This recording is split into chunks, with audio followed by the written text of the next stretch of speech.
From the Cronkite Studios in downtown Phoenix, this is Cronkite News. The polls are open in Wisconsin. How tonight's results could affect an already close race. And reactions today after Donald Trump reveals new details on his plan to have Mexico pay for a border wall. And it's a beautiful time to go hiking, but first responders are reminding people and pets to stay safe and hydrated. Cronkite News starts now. Good evening and welcome to Cronkite News. I'm Ben Marjat. And I'm Alexis Solari. Thanks for joining us. Right now, voting is underway in Wisconsin's primary, where 42 delegates are up for grabs in the GOP, as the Democrats battle for a share of their 86 delegates. The most recent polls show an extremely tight race. Frontrunners Donald Trump and Hillary Clinton are facing uncertain results as their opponents continue their campaigns without any signs of leaving. Senator Bernie Sanders' staying power is transforming Clinton's nomination race, a race that many expected to be easy for her. Clinton still has a huge lead over Sanders on delegates, and since delegates are assigned proportionally in Wisconsin's Democratic race, Sanders will have a difficult time cutting Clinton's overall lead unless he wins by an overwhelming margin. If you look at the math, if you want to talk about math, the truth is that it is very, very, very unlikely that either candidate, either Secretary Clinton or Senator Sanders, will go into the convention with a majority needed of pledged delegates in order to win. Trump's campaign took some hits in the week leading up to today's votes when he commented that if abortion was banned, women who seek them should be punished. Wisconsin has a large working class, a demographic that has favored him before, but Cruz is still beating Trump by at least 10% in recent polls. Well, we'll see what happens. I don't even want to talk about it yet. We'll see what happens. I think we're going to do really well. The people of Wisconsin are amazing. They want to see strong borders. They want their jobs to stay here. They don't want other countries taking all their jobs and manufacturing. And I think we're going to have a great evening. We'll see what happens. Trump releasing new details today on how he plans to get Mexico to pay for a 1,000-mile border wall.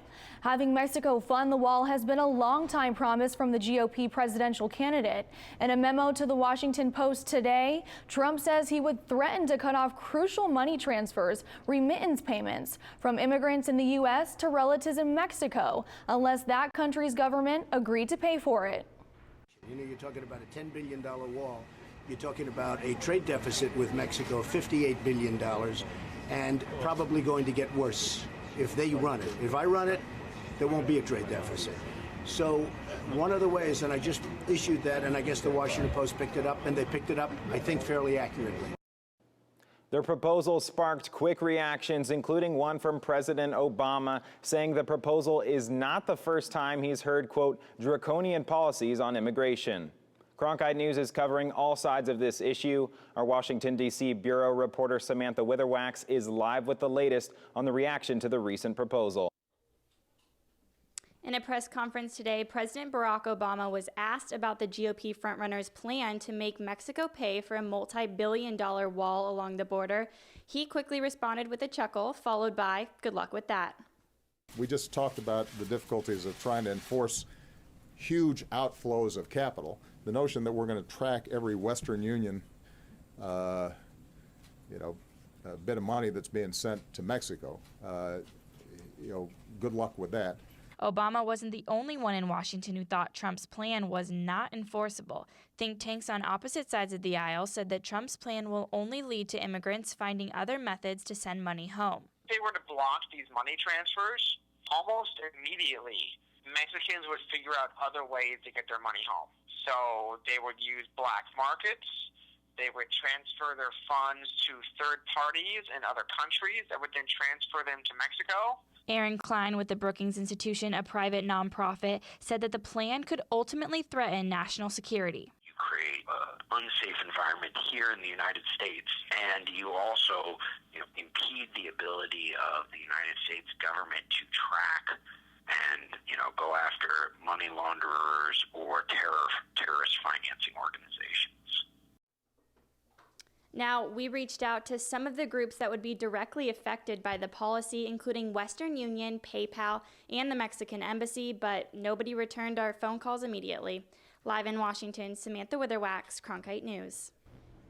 We also have reaction in Arizona from immigrants who send money home to help relatives in Mexico. Cronkite News reporter Clara Benitez talked to several people who use a wire transfer company inside a busy grocery store. Many people send money through grocery stores like this one behind me, and the reaction here today on Trump's proposal is disappointment. Sometimes relatives in Mexico need help, so no, I don't agree. Some people, like this woman, send money to Mexico every now and then.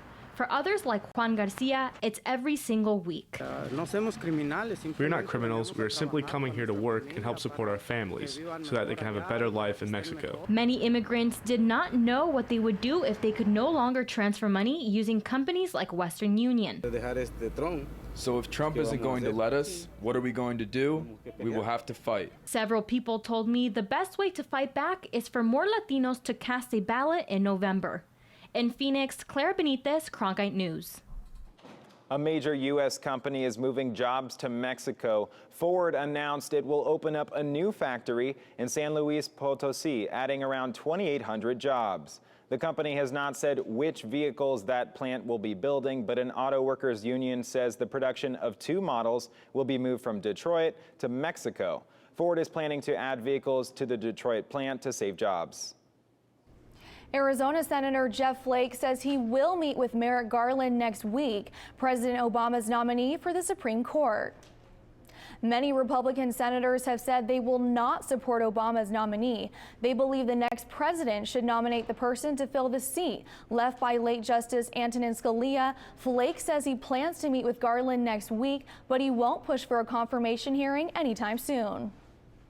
PayPal says it's canceling plans to bring 400 jobs to North Carolina after lawmakers passed a bill that restricts protections for lesbian, gay, bisexual, and transgender people. The California company is halting its planned expansion for a new operations center in Charlotte. The PayPal announcement is the biggest tangible economic backlash to the state law so far. More than 100 corporate leaders have denounced the law as unfair. I anticipate PayPal will still provide their services and accept our consumer money in the state of North Carolina, as they also accept consumer money in nations throughout the world that frankly have disagreements with some of the policies that they're disagreeing with in North Carolina.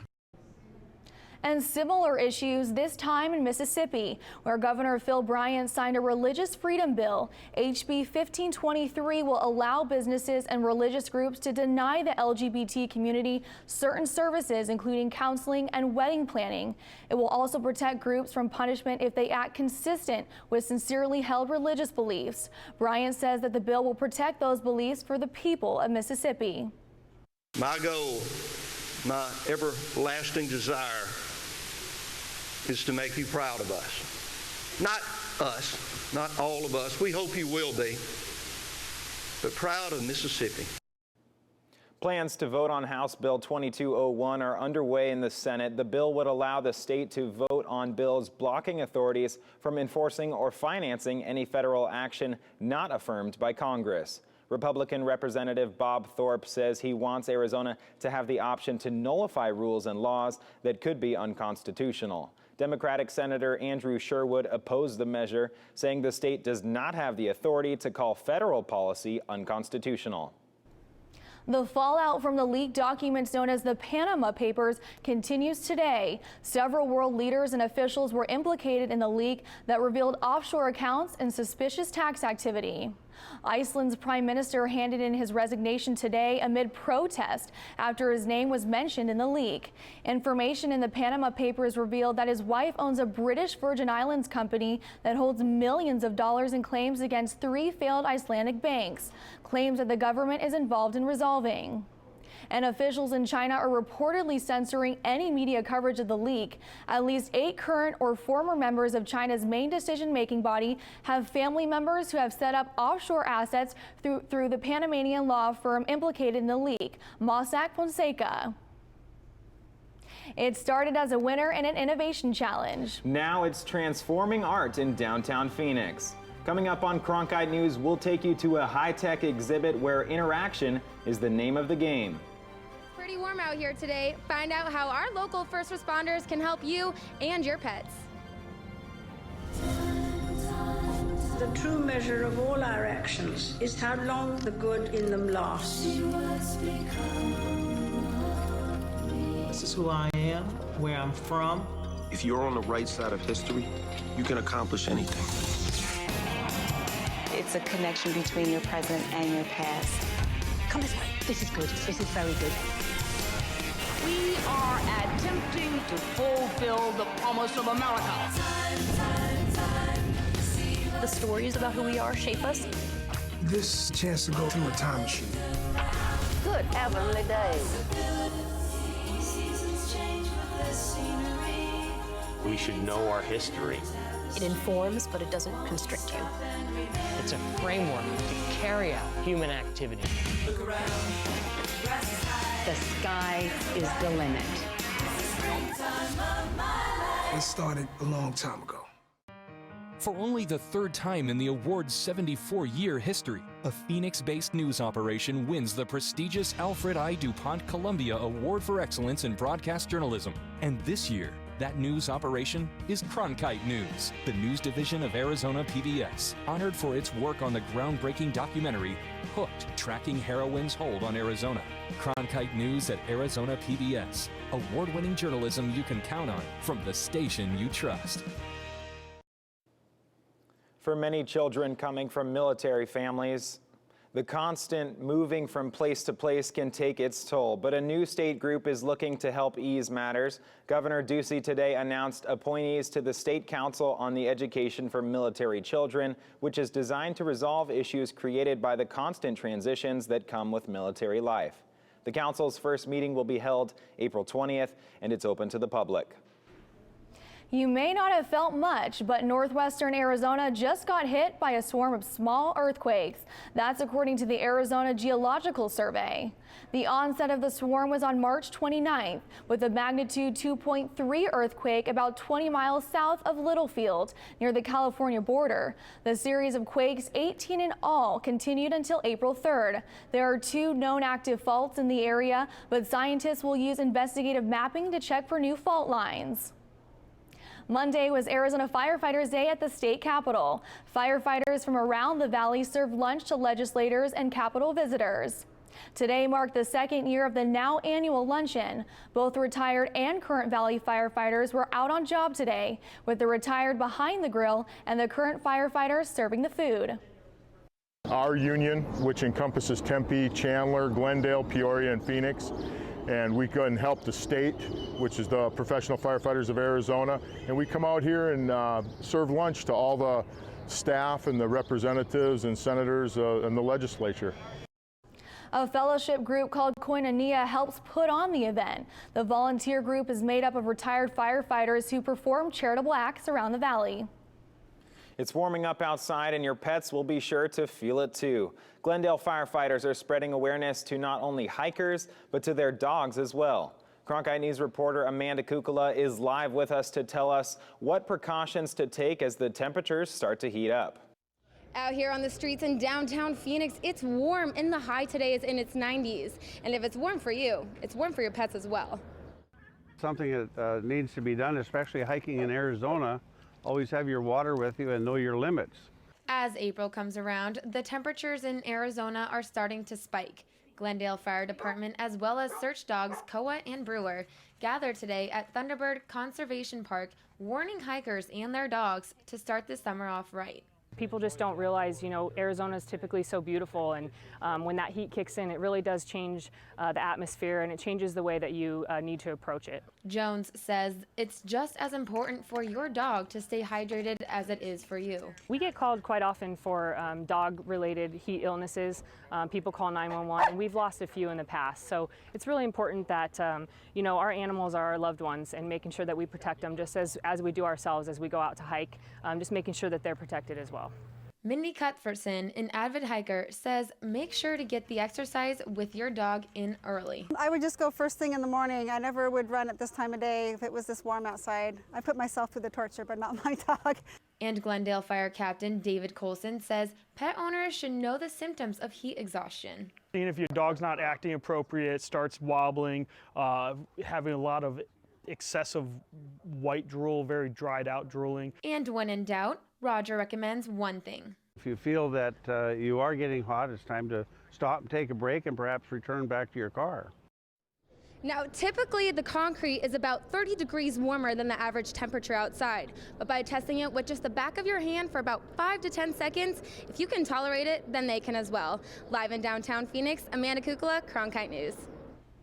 The Obama administration wants to strengthen protections for captive tigers under the Endangered Species Act. The Fish and Wildlife Service is creating a rule that certain types of tigers held in backyards and private breeding facilities are no longer exempt from permitting requirements that apply to purebred tigers at large zoos. Wildlife experts estimate that as many as 5,000 tigers are being held in private animal parks and other facilities, 10 times the amount kept in accredited zoos. People going about their day are part of the art in this Phoenix exhibit. Coming up on Cronkite News. A new art exhibit gives us a window into new and old Phoenix, and you control what you see. The signal is currently all red, and now it just turned green on 2 and 5. And it won't completely drive you just yet, but a new program is helping some cars communicate with the road. In the middle of rather a drama. I've been thinking about the circumstances of the crime and the nature of love. It's romantic, is it? Isn't it? Seems to me as if the answer is right in front of you. I'm a high-functioning sociopath. You are being irrational. Need to go. Will you do a blood test? No. You want to hit me now?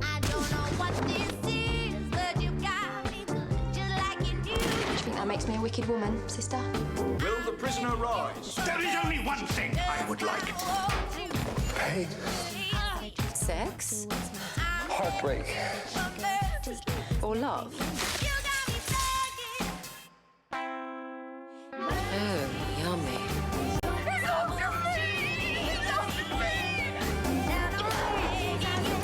Stop it! Papa? Is everything all right in there?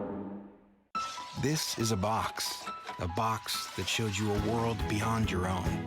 It was just a box, but the world has changed, and so have we. And now the box can be almost any size or shape. And you decide what you want to explore. Anytime, any place. Break out of the box with PBS. Technology and art sounds like an unusual combination, but Cronkite News reporter Gilbert Cordova met with one Valley artist whose photography came to life. Behind me, it looks like normal windows, but that wasn't the case when these windows, with the help of a flick of a hand, transformed into a work of modern-day art.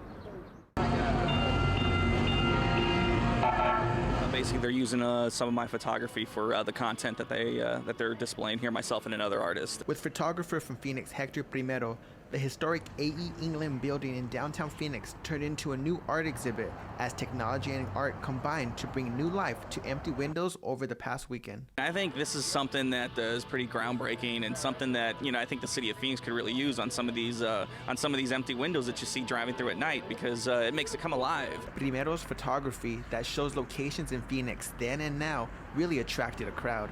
While visitors waved their hands or danced in front of the windows, the images changed.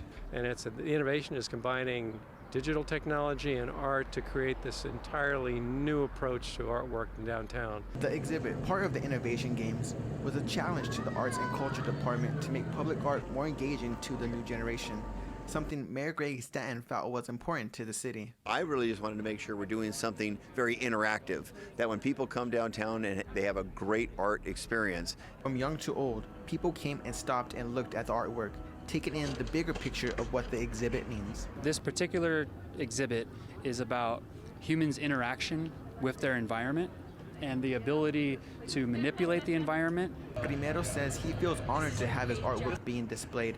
His main motivation? For me, it was all curiosity. From simply posting a photo on Facebook. From there, other people started contacting me, and then it just kind of went wild. And next thing I know, I'm having a show at a gallery, and here we are now, standing here as part of something with the city of Phoenix. Being sponsored by the mayor.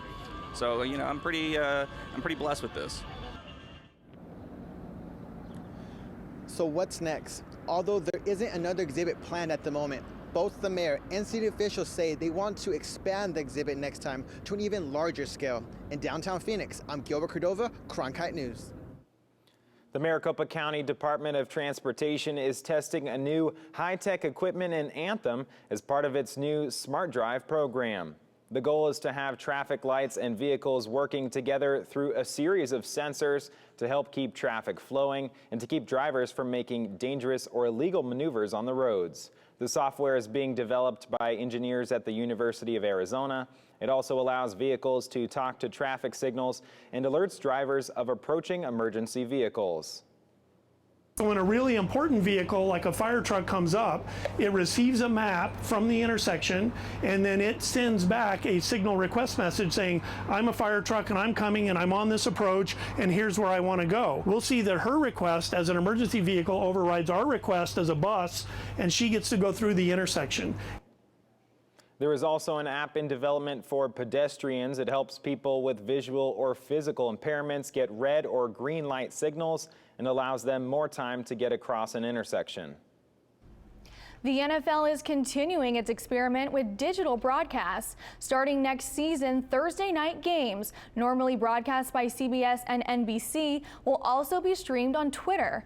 They'll be free worldwide on all devices through the Twitter platform. And there's word that players will also be periscoping pregame activities to help fans get in on the action. Now that the official baseball season is underway, it turns out Chase Field is one of your best bets for catching a home run ball on the cheap. SeatGeek analyzed all 4,907 home runs hit in the MLB parks last season and discovered which stadiums produce the most catchable home runs, as well as which provide the most value based on ticket price. So here are the magic numbers. Try to buy an $18 ticket to a Diamondbacks home game and sit in section 143. That's where you have a chance to catch one of the nearly 2 home runs per game. A peanut butter and jelly sandwich, how the classic comfort food is helping out more than 4,000 Arizonans. Coming up on Cronkite News, how something as small as a sandwich brings so much comfort to those who need it. We are here tonight to explore tough issues. You've got to have people around you who aren't just laying rose petals in front of your way. And I kid you not, this is true. Trust is everything. This has been so much fun. It's about reaching people. There are more players on the world stage. The issues are more complex. We ask the questions that take us closer to the truth. What happened and what might happen. Because that's what we do. Would you like doing something like I do? I couldn't do this. I'm not qualified. I was thinking exactly the same thing. Hi, I'm Charlie Rose. As part of the Walter Cronkite School of Journalism and Mass Communication at ASU, Arizona PBS is providing a state-of-the-art venue for the next generation of journalists. From newsrooms in Washington, Los Angeles, and here in Phoenix, students engage in real-time, real-world news reporting, broadcast production, and online innovation. The Cronkite School and Arizona PBS working together in new ways to bridge the classroom to the community in the digital age. Today is Arizona Gives Day. More than 900 nonprofits are participating in the annual event, which is now in its 4th year. There's still time to donate today, but don't worry if you miss it. You can also schedule future donations online at azgives.org. The sandwich chain Which Wich is also feeling the giving spirit. Their project PB&J is helping Arizona's largest shelter. Cronkite News reporter Alexis Dominguez has the details on how a classic PB&J can mean so much more. More than 60 volunteers of all ages helped with Project PB&J this year. Volunteers worked to make as many sandwiches as they could in an hour to benefit UMOM in Arizona. Peter and Kim Green, owners of 14 Which Wich locations in Phoenix, say that this event is important because it helps incorporate them into the community. We wanted to do something that would allow us to invest back in the community, and we really don't say give back to the community because we're part of the community. Peter and Kim say they looked at several different foundations and chose UMOM because they felt the sandwiches would benefit the most amount of people. Farrah Walling, Resource Development Manager at UMOM New Day Center, says UMOM is Arizona's largest shelter for homeless families. We serve all of Maricopa County, but we are the largest in the entire state. Last year we served about 6,300 individuals. As part of this project, volunteers were able to make 4,325 sandwiches. Walling explained that all the sandwiches were going to make a positive impact on the shelter. Is really going to help UMOM be able to feed the single women that we shelter and the families that we shelter, mostly in our Watkins emergency shelter. Walling says UMOM does not have a food program and the sandwiches will allow them to feed more people. We don't have any funding for food, so we rely on volunteers to serve the meals. Project PB&J is done in several different cities around the United States every year on National PB&J Day. In Phoenix, Alexis Dominguez, Cronkite News. That's it for Cronkite News tonight. Thanks for joining us. For top Arizona stories anytime, go to cronkitenews.azpbs.org.